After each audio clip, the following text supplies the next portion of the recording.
Buenas tardes a todos y a todas. Bienvenidos a una de las actividades complementarias del Festival de Cine Internacional de Sison.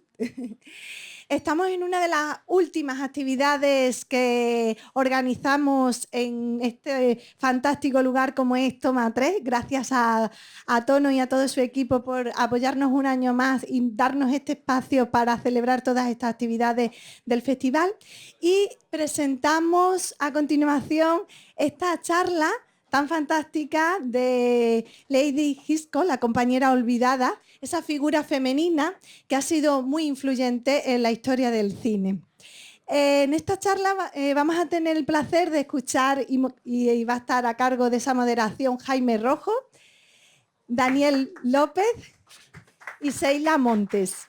Sin más, muchísimas gracias y que disfrutéis mucho y sobre todo bienvenidos y bienvenidas a este fantástico lugar como es Toma 3. Gracias. Pues cojo aquí, sí. Vale. Pues nada, muchas gracias, Sandra. Sobre todo, gracias a todos por estar aquí. La verdad que nos hace muchísima ilusión hacer esta charla.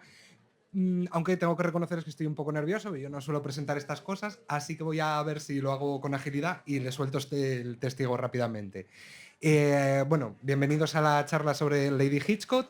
Vamos a hablar sobre Alma Reville, que es una mujer que apenas es conocida por haber estado casada con Alfred Hitchcock, pero que merece su hueco en la historia del cine por derecho propio, ¿no? Antes de comenzar con la charla, eso sí, voy a ocuparos medio minutito para deciros quiénes somos. Nosotros somos Monoescena. Bueno, de hecho aquí a mi lado justamente tengo a Daniel López, que es mi compañero en este proyecto empresarial y el amor de mi vida. Y allí tengo a la maravillosa, la inigualable y la gran Sheila Montes. Gran persona y mejor actriz. Bueno, nosotros somos Monoescena, somos una compañía de Gijón, somos una compañía de reciente creación, hace poquito que cumplimos un año y bueno, este año celebramos varios hitos, hicimos varios trabajos para administraciones, empresas, entidades de todo tipo, estrenamos nuestra obra Misterios del Mar, una obrita infantil muy, muy chula y abrimos nuestra sala de teatro en el barrio de Pumarín, en la calle Badajoz número 10, que además ahora en breves empezaremos a hacer programación propia y vamos a abrir nuestra propia escuela de interpretación.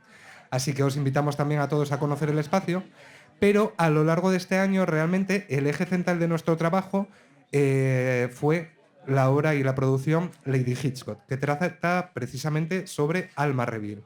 Lo que pasa que en la obra abordamos el personaje de una manera más completa de lo que lo vamos a hacer en esta charla. Quiero decir, estamos dentro del Festival de Cine, vamos a centrarnos en conocer qué contribuciones hizo Alma al cine y un poco en su perfil profesional, pero esto está muy bien y genial, o sea, quiero decir, esto enlaza muy bien además con una perspectiva propia del feminismo liberal, está estupendo, pero sí que es verdad que ya que no contamos con un festival internacional de los cuidados, de la crianza, sí que queremos poner en valor también pues ese otro trabajo que está muy invisibilizado y siempre lo estuvo. Y en la obra, en el teatro, sí que vamos a conocer este mismo personaje de manera un poquito más amplia. Y sin enrollarme mucho más, ya les voy a dar el paso a los compañeros para que os hablen un poquito más sobre Alma. Muchas gracias, Jaime. Bueno, pues voy a empezar yo. Yo voy a hacer un pequeño repaso a lo que es la biografía de Alma, ¿vale? Vamos a ir a nivel cronológico para hacerla un poquitín más interesante y más divertida. Intentaré ir metiendo anécdotas para que así también vayamos conociendo más en profundidad cómo era esta persona y cómo se relacionaba a nivel personal y a nivel profesional con su marido y qué influencia tuvo en el cine, ¿vale? Vamos a aprovechar también que tenemos la pantalla de proyección y he organizado un poquito en diferentes etapas, ¿vale? En la clasificación, ya os digo, que la he hecho yo un poco para poder organizar la charla y también para que nos quede un poco claro y que no vaya todo de seguido. Pero antes de empezar, yo quería lanzar una pregunta aquí a todos los que me estáis escuchando. Os quería pedir que levantásemos la mano las personas que conocíamos antes de esta charla. ¿Quién era Alma Reville? ¿Alguien aquí la conocía? Bien, 1, 2, 3 personas. Vale. Como veis, casi nadie conoce esta persona, este personaje, casi nadie conoce la historia de ella. Y como mucho, si lo conocemos, a veces es porque era la mujer de Alfred Hitchcock y poquito más. ¿vale? Poco más se sabe de ella a nivel popular, ¿vale? Sin embargo, cuando empezamos a investigar sobre ella, hemos descubierto una cantidad de datos muy, muy interesantes y toda la influencia que tuvo, ¿vale? Por no enrollarme más, voy a ir cada poco mirando el teléfono porque vamos un poquito injustos de tiempo, ¿vale? Y vamos a empezar con la charla. La frase que tenemos aquí puesta, además de el toque Hitchcock tenía 4 manos y 2 eran las de Alma, haré referencia otra vez al final, pero esta frase que se escribió en un artículo sobre ella justo después de su muerte es la que en palabras de su hija Patricia Hitchcock mejor define la relación que tenían Alfred y Alma, ¿vale? Entonces, como punto de partida, me gusta bastante para empezar. Vamos a ver las diferentes etapas que os decía antes. Si pasamos a la siguiente proyección, porfa. Vale. Tenemos estas 5 etapas, ¿vale? Empezamos por la primera, 1899-1923, pionera. ¿Por qué digo esto?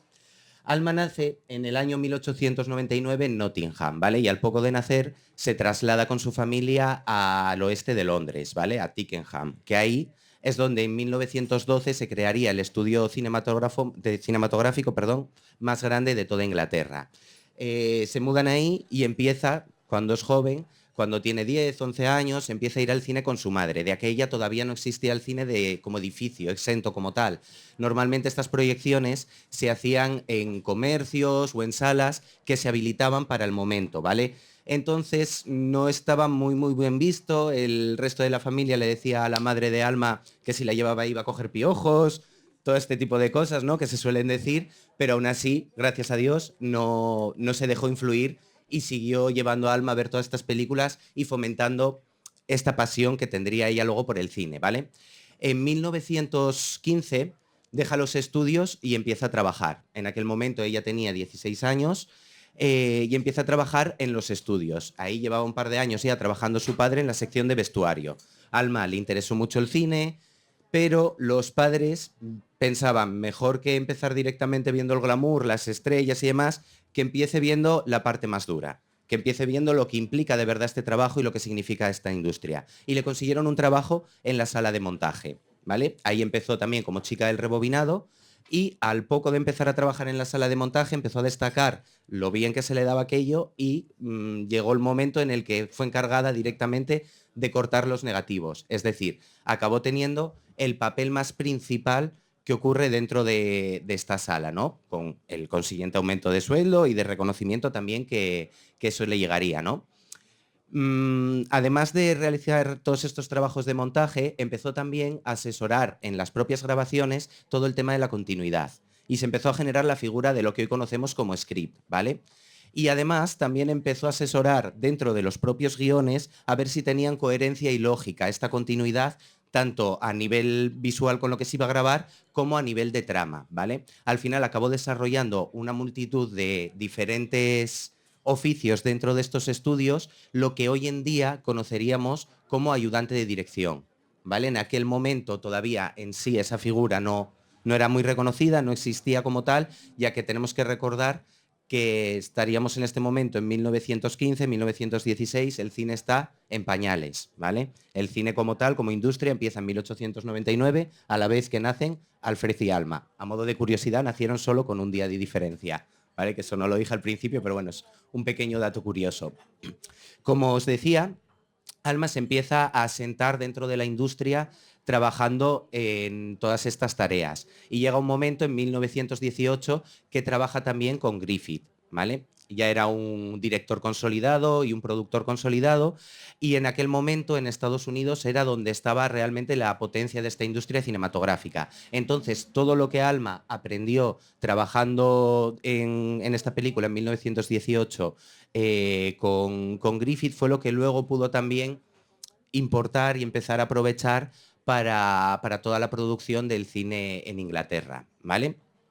Así llegaríamos hasta 1923. En 1923, ¿vale? Bueno, vamos a pasar la siguiente diapositiva, un segundín. Como os decía, teníamos este periodo de 1899 a 1923 y pasamos a la siguiente también. De 1923 a 1939, ¿vale?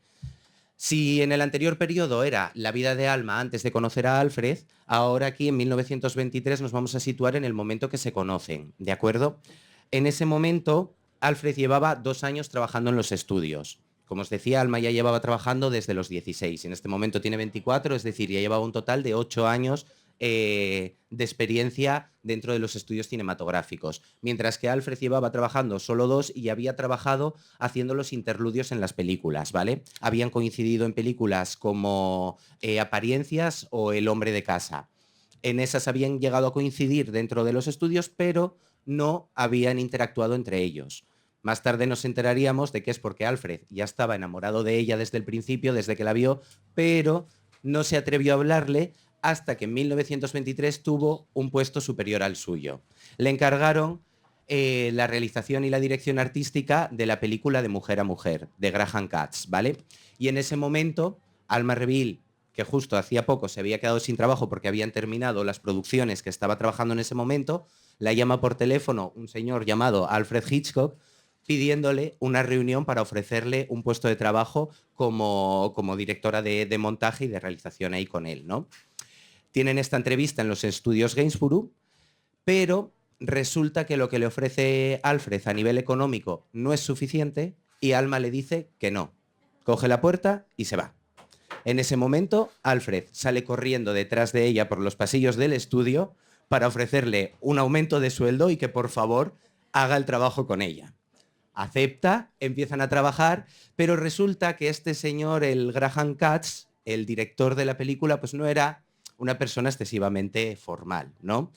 De la dirección artística y la realización empieza también, hay que revisar el guión, hay que hacer los interludios que no están hechos, hay que trabajar tema también de la financiación, bueno, llega un momento que el propio director se fuga con su novia y deja solos a Alma y a Alfred para terminar toda la grabación y todo el montaje de la película. La versión oficial es que estaba en una comida, ¿eh? Sí. Entonces, bueno, digamos que ya, aunque no sea una película de dirección de Alfred Hitchcock, es ya la primera vez en la que ellos tienen que trabajar codo con codo y apoyarse en todos los temas de la producción para sacarlo adelante, ¿vale? Después de esta película grabaron otra más bajo la dirección de Graham Katz y llegaríamos luego hacia 1926, que es cuando ellos dirigen su primera película. En este momento, Alfred y Alma ya se habían encontrado, digamos, a un nivel romántico y él le había pedido matrimonio. ¿Cómo lo hizo? Pues lo hizo en un crucero, cuando Alma estaba mareada, en su habitación, después de haber estado vomitando, apareció Alfred por la puerta con los pelos despeinados del aire del barco, a pedirle muy serio matrimonio, pues me imagino que sería señorita Reville, yo, Alfred Hitchcock, que era una persona un poco cuadriculada en ese aspecto, ¿no? Más tarde comentaría que lo hizo en ese momento porque fue el único momento en el que se atrevió porque la vio débil, porque si no, no se atrevía ni a abordarla, ¿no? En ese sentido, pero bueno, son pequeñas anécdotas que fueron contando ellos después. Como os decía, en 1926 ellos dirigen su primera película, que se llama El jardín de la alegría. Esta película que se graba también se graba también fuera de Inglaterra y demás, el caso es que aquí ya se dividen un poquitito los diferentes roles, ¿no? Y empiezan a dividirse el trabajo. Mientras que Alfred estaba buscando determinadas localizaciones, Alma se encargaba también de buscar a todo el reparto, también fue la encargada de, cuando se quedaron sin dinero, algo que ocurre mucho en las producciones, conseguir ir a la productora a negociar ese aumento de presupuesto. Alfred no se atrevía y mandó a Alma, la cual no sabemos cómo, pero lo consiguió, ¿vale? Estrenan esta película, no sin dificultades, tiene un moderado éxito ya, y en 1926, perdón, también se casan, después de haber pedido matrimonio, ya se casan ese año, y en el 27 nace su hija Patricia Hitchcock, la que luego ellos dirían que es su mejor producción, ¿vale?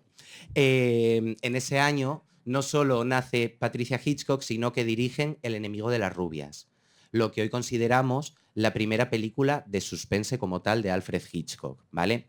Con esta película ya tienen un éxito muchísimo mayor y es una película que se caracteriza por dejar de utilizar o utiliza los mínimos interludios posibles para que se pueda entender toda la trama, ¿vale? Alfred Hitchcock sí que opinaba que los interludios era algo que retrasaba el ritmo de la obra, que sobraban, que era un mal necesario muchas veces, y en la medida de lo posible lo redujeron a base de aprovechar toda esta narrativa de diferentes planos, aparecer un periódico con la información, un plano de un reloj que te des las diferentes horas para que las personas se vayan situando en la trama, en fin, al final, todo esto lo consiguieron a través del montaje y de la propia narrativa. Los dos ámbitos, además, en los que Alma asesoraba de forma directa a Alfred y trabajaba codo con codo, ¿vale?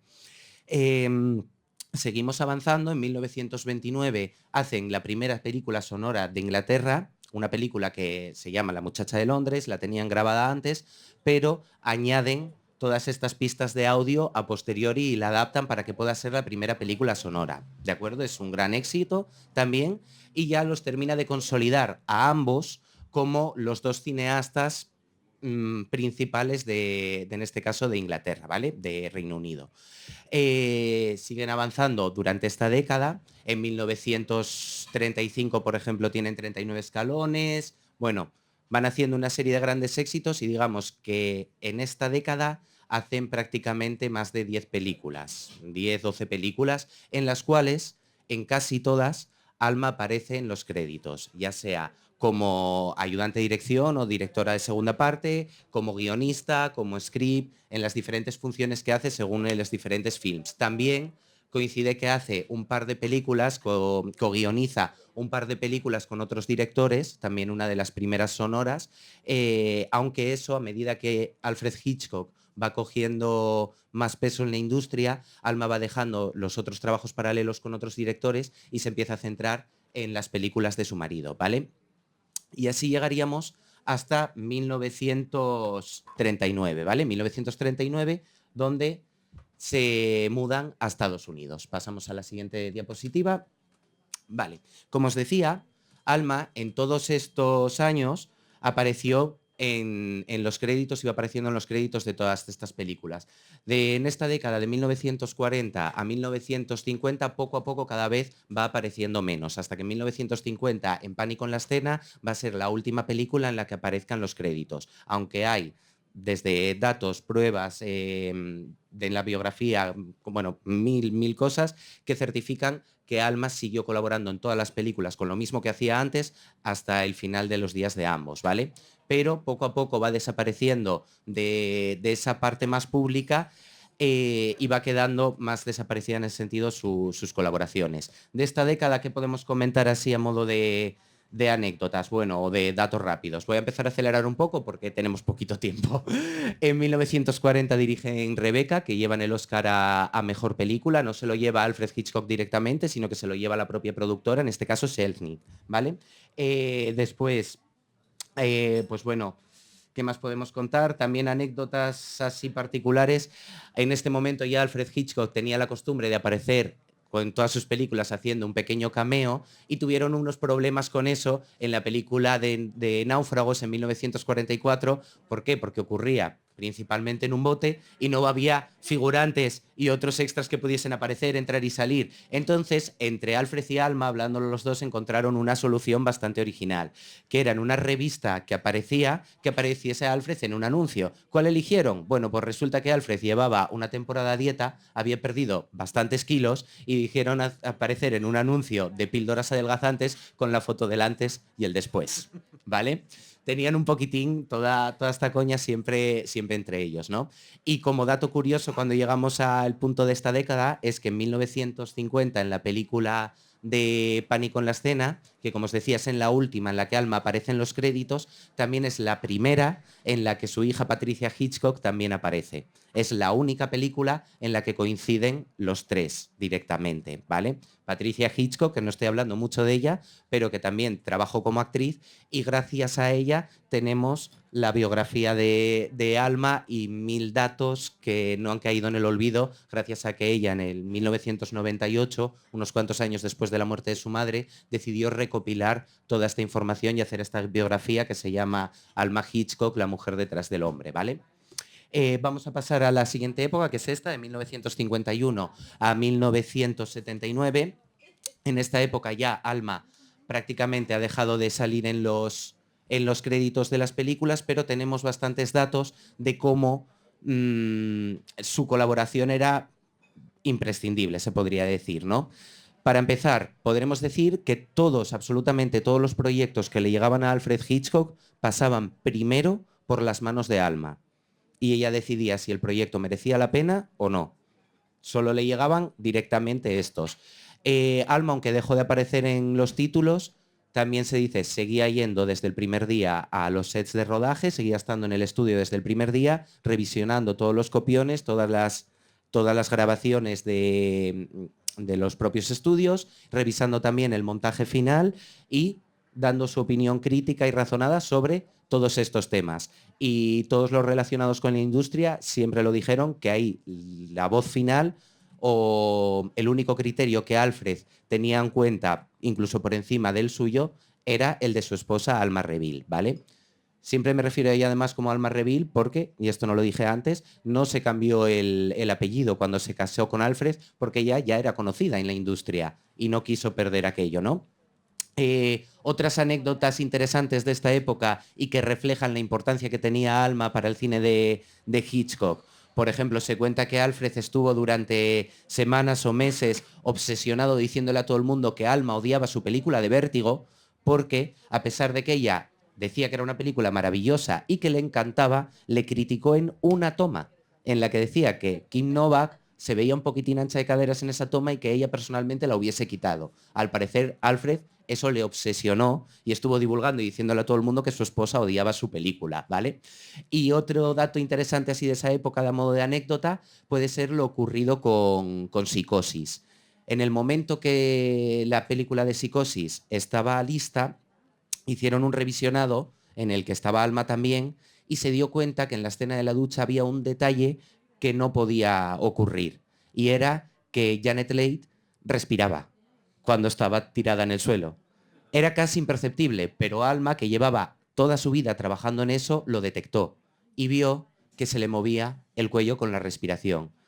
El montaje de esa escena, luego ella lo rehizo cambiando esos planos por otros planos de la ducha y además también fue la que convenció finalmente a Hitchcock de que en lugar de dejarla esa escena solo con los gritos, metiese también el sonido de las cuerdas tan característico de hoy en día. Es decir, esa decisión, al igual que el remontaje de esa escena en Psicosis, todo dependió de Alma, ¿vale?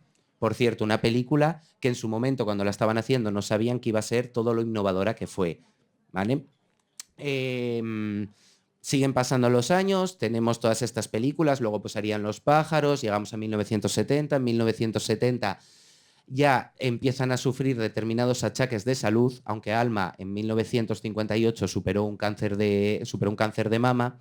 Cuando llegamos a la década del 70 empieza a sufrir una serie de derrames cerebrales, ¿vale? Esto, aunque al principio de los primeros se recupera, llega un momento en que le paralizan la parte izquierda del cuerpo totalmente. Y Alfred también empieza a tener problemas de salud, se tiene que poner un marcapasos, empieza a tener problemas a nivel de articulaciones, demás, y se nota en su producción que en la década de los 70, de hecho, ya solo hacen un par de películas, ¿vale? Hasta que llegamos al 76 con La trama, que es la última que hacen. Por el medio, bueno, después del 76, perdón, había un proyecto más que se llamaba La breve noche, que nunca se llegó a realizar. Proyecto el cual nos cuenta Betty Lucer, que fue la enfermera de la familia los últimos años de vida. A Alfred se lo llevó a Alma cuando ya estaba el guión por fin corregido y terminado, y Alma, la cual ya la pobre casi pues, no podía caminar demasiado, estaba ya en un estado muy delicado de salud, le costaba hablar y demás. Ese día hizo un esfuerzo, leyó durante todo el día el guión, parando solo para comer, para que cuando llegase Alfred, ella hablando todo lo alto que podía, para que él lo escuchase, que tenía él problemas de audición, una putada que coincidiesen ambas cosas, poder decirle que el guión estaba bien. En ese momento, al parecer, según cuentan los testimonios de Betty, Alfred rompió a llorar porque llevaba durante todo el día con la tensión de saber si el guión estaba lo suficientemente bien, si Alma daba el aprobado como para poder continuar. Como os digo, este proyecto nunca se llevó a cabo porque en 1980 Alfred ya fallece con una serie de problemas de salud y en 1982 fallece Alma. Antes de fallecer Alfred, en 1979, el Instituto de Cine Americano le otorga el premio a toda una carrera, ¿vale? Del cual en el discurso final de esta entrega de premios, Alfred Hitchcock pues hace un pequeño homenaje a Alma, ¿vale? Que es el que vamos a ver. No me voy a centrar mucho ya en esta parte, que como os digo, son los 2 últimos años de la vida de Alma, está cuidada por su hija y por sus 3 nietas, y a modo de anécdota, no tan simpática, pero bueno, porque es bastante triste, pero es un tema además que en concreto nosotros que trabajamos en esta obra es bastante central, es el hecho de que ella llegó un momento que siguió pensando que Alfred estaba vivo y todos los días estaba esperando que en cualquier momento entrase por la puerta para que le contase pues qué tal en el estudio, cómo iba la grabación de la película y demás. Y el resto de la familia pues le seguía la corriente pues porque no podía hacer mucho más, ¿vale? Para terminar yo mi parte y darle 5 minutitos 10 a Chili, que no vas a tener mucho más, perdona. No pasa nada, poned el vídeo. Vamos a ver el vídeo de la entrega de premios. Está con subtítulos que podemos leer cuáles fueron las palabras que le dedicó a Alma. Dura 2 minutitos y medio, vamos a verlo, ¿vale? Bueno, pues como veis, este fue el discurso cuando le dieron el premio a toda la carrera, ¿vale? Que fue el premio más importante al final que Alfred recibió, y como la parte más emotiva se la dedicó directamente, en este caso, a Alma, reconociendo algo que muchas veces la propia industria o el resto de la sociedad no estaba reconociendo, ¿vale? También no lo mencioné antes porque fui a toda leche y lo tenía para leerlo, pero no nos da tiempo. En 1945, perdón, cuando estaba haciendo la promoción de una de sus películas, escribió todo un artículo sobre ella, describiéndola, cuando era la película del hombre que sabía demasiado, un artículo de la mujer que sabe demasiado, describiendo cómo Alma era la persona que sabía todo de él y que le daba todo ese apoyo que le permitía estar donde estaba, ¿vale? Por mi parte nada más, esta ha sido toda la parte biografía, un poco lo que es el centro de la charla, para que todos ahora cuando os pregunten quién es Alma Reville, no solo sepáis que era la mujer de Alfred Hitchcock, sino que podáis contar muchas más cosas sobre ella. Y os dejo eso, los últimos 5 minutinos con Sheila Montes, que interpreta en nuestra obra Lady Hitchcock el personaje de Alma, para que pueda también comentar alguna cosita. Sheila, te dejo el micro. Buenas tardes. Bueno, nada, simplemente invitaros a que vengáis el día 12 de diciembre al Teatro Jovellanos, porque el espectáculo que vamos a estrenar realmente es una visión mucho más cotidiana del Hollywood de aquel momento, ¿no? Porque tanto Alma como Alfred como Pat, que está interpretado por Paula Mata, Alfred Hitchcock por Sandro Cordero, toda la parte musical, el ambiente está hecho por César Latorre, que está ahí, ella también, un aplauso para ellos, por favor. Faltaría más. Y básicamente es ver qué es lo que sucedía dentro de la casa de esas personas, que los demás pues los tenemos idealizados de alguna manera, ¿no? Y que además también nos ayuda a comprender, a entender y a conocer un poco más el personaje de una mujer que no solo era madre, no solo era esposa, abuela, bisabuela, sino que era guionista, que era montadora, que tenía una creatividad desbordante, que era una gran cocinera, y que lo mismo que conseguía en la cocina, que le gustaba mucho y hacía sus guisos e improvisaba, también improvisaba dentro de lo que era el cine. Precisamente por eso revolucionaron el cine, es decir, pasaron del cine mudo al cine que podemos desarrollándolo y con la evolución al que tenemos hoy por hoy. Entonces, yo creo que es muy interesante ver mujeres que, en este caso, no solo por la época en la que estamos hablando, ¿no?, sino por su propia decisión, ella no pertenecía a ese ambiente de Hollywood, a ese ambiente de mujer, de femme fatale, de rubia, de vestido con buen escote. No. Alma era mucho más tradicional, tenía una educación mucho más católica, y además es que era una mezcla muy interesante, porque tenía esa parte tradicional, pero luego tenía una parte mucho más salvaje, que seguramente le venía pues de todo el cine que había ido a ver con su madre, de andar correteando pues, cuando su padre trabajaba en la parte de los encajes, ¿no? Del vestuario, en la parte de los encajes. Entonces ella realmente, tal como cuenta o se ve en la biografía, ¿no? A ella realmente lo que le hubiera gustado era ser actriz. De hecho, hay imágenes de Alma vestida y por detrás tiene una especie como de pequeño currículum, ¿no? Apuntando ahí su peso, su altura, su color de ojos, hasta que, por circunstancias, creo que está ahí la imagen. Esta imagen del currículum, si lo podremos ver. Por circunstancias, pues acabó pues, en el montaje, ¿no? de películas. Si no hubiera acabado ahí, si no hubiera vivido cerca de los estudios que tenía debajo de casa, pues a lo mejor Alma no sabemos dónde hubiera llegado. Pero lo importante y lo bonito es que llegó donde llegó, que llegó por su propio pie, que no le necesitó nadie ni nada, que se casó con Alfred, bajo mi punto de vista, porque le dio la gana, no por necesidad, porque ella tenía una carrera, ella ya con 16 años tenía mucho más currículum que Alfred Hitchcock. Es más, en la entrevista famosa la que habla, que se conocieron en 1923, la primera impresión que tuvo de Alma dijo que era una estirada. Y realmente dijo que era una estirada porque era una mujer que en aquella época se atrevió a un hombre a decirle: no, guapo, esto, tú si quieres que yo ocurra aquí, a mí me tienes que pagar como Dios manda. Y entonces yo creo que por un lado a él eso le llamó la atención porque no se lo esperaba, pero por otro lado le gustó. Y entre los dos hicieron un tándem pues, que desembocó en toda este frenesí cinematográfico. Así que nada, os invito a que vengáis el 12 de diciembre al Teatro Jovellanos y que veáis por una mirilla un poco más de la vida de Alfred, de la vida de Alma y de la vida de Patricia, que entre los tres pues formaban una familia pues como cualquiera que tenemos nosotros y nosotras, pero con un poquitito más de, quizás, locura, quién sabe. Así que nada, yo por mí, si tenéis alguna pregunta, aquí estoy, ¿eh?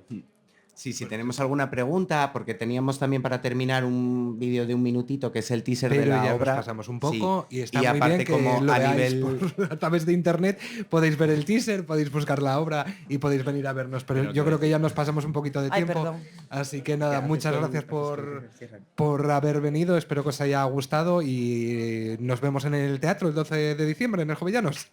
Muchas gracias.